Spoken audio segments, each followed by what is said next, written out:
All right, let's get right into it. Today we are going deep, literally, into one of the weirdest and most persistent legends you'll ever find online. We're talking about a seemingly bottomless pit out in rural Washington that everyone just calls Mel's Hole. But before we get to Mel, I want you to think about something. Just imagine for a second. What if there was a place on this planet, just a hole in the ground, that could actually bring back the dead? Because that's the thing about this story. The legend says this hole can do it. But here's the catch, and it's a terrifying one. Whatever crawls back out of that hole, it isn't what you put in. Not really. Okay, so let's set the scene. The whole thing really kicks off back in 1994 with a story that's just chilling. You have this local guy, and he's completely heartbroken because his dog, his best friend, just died. So he tosses the dog's body into the pit. The next morning, though, he opens his door, looks across the street, and he sees the impossible. His dog is there, alive, walking around. And get this, it was without a doubt his dog. It had the same collar, the same little birthmark, everything. But the soul, that was gone. This animal that was once his loving pet was now the most vicious dog in the entire area. It wanted nothing to do with him. It was like its body was just a shell, an empty car that something else, something demonic, had just hijacked.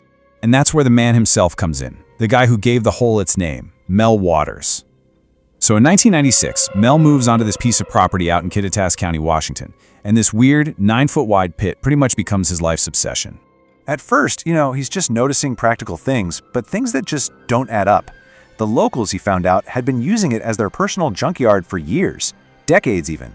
They'd throw in old refrigerators, trash, even dead livestock. But the hole, it never filled up. And it got weirder. If you drop something in, anything, silence. No thud, no splash. If you screamed into it, no echo. And with all those animal carcasses, there was never, ever a smell. So of course, you're left with one massive burning question. And Mel, who is actually an experienced shark fisherman, decided he was going to be the one to find out. He grabs his heavy-duty fishing line and starts lowering it down and down and down. He ties one huge spool of line to the next, and he just keeps feeding it into the hole until he's let out over 80,000 feet of line. That is over 24 kilometers straight down into the earth. And he still hadn't hit the bottom. Just to give you some perspective, the deepest hole that humanity has ever drilled, the Kolola super deep borehole over in Russia, that only goes down about 40,000 feet. Mel's hole was somehow twice as deep, and it was still going. Okay, so at this point, it's pretty clear we're not just talking about a deep hole anymore. This thing is a genuine anomaly. And Mel's curiosity, well, it kind of snowballed into a full-blown obsession. He started running his own experiments, and each one was stranger than the last. The things he found were just baffling. If he brought his radio near the hole, it would start picking up old-timey broadcasts from like the 1950s. He lowered a bucket of ice into the pit, and when he pulled it back up, the ice was so hot it burned his hand, but it wasn't melting. He lowered a live sheep in and pulled it out just moments later, dead, and cooked from the inside out. And maybe the wildest claim of all, Mel said he'd been diagnosed with esophageal cancer, but after spending so much time near the hole, it just disappeared.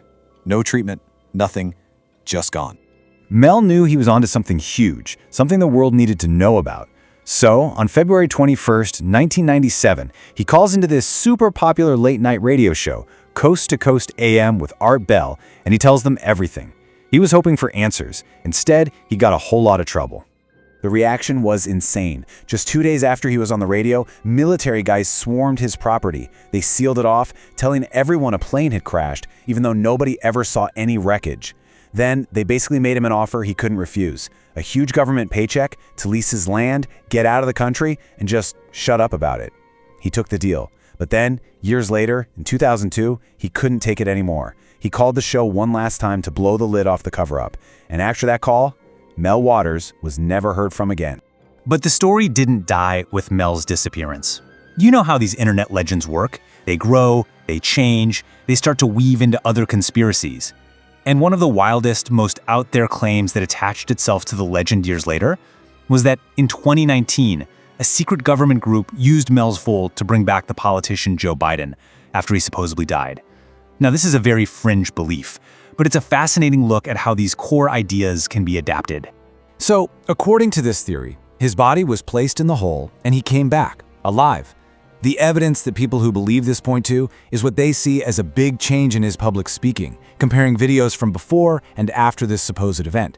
They claim his whole personality, his confidence, it was all totally different, which, of course, sounds a lot like that original story of the soulless resurrected dog. Now, I have to stress, these are claims from a fringe conspiracy theory, not verifiable facts. So you've got this aggressive, empty-eyed dog. You have a later conspiracy about a public figure who's just different. All of these bizarre pieces of the puzzle, from the original legend to its stranger modern versions, they all point to one final, terrifying conclusion about what Mel's Hole actually is. The theory is that the hole is a literal portal, a direct physical gateway between our world and hell. And down there, you have all these tormented souls desperate for a way out. So when a dead body gets dropped into the hole, it's the perfect opportunity, an empty vessel. A soul from below can just jump in and use that body to walk the earth again. And that would explain everything, wouldn't it? The dog, the politician, and the conspiracy, they weren't brought back to life. They were replaced. This quote really captures why this whole story is so powerful, so unsettling. It's not about aliens or UFOs in some distant galaxy. The real horror here is the idea that something like this could be right under our feet. A physical place right here on Earth that's now a restricted area, locked away from all of us. So what's the takeaway here? The legend of Mel's Hole is really a masterclass in modern folklore. It's a story that started on late-night radio and then grew into the sprawling myth in the dark corners of the internet. It plays on our deepest fears of the unknown. So, is it just a fantastic story? Or is it a terrifying truth that someone decided we weren't ready for? I'll let you be the judge of that.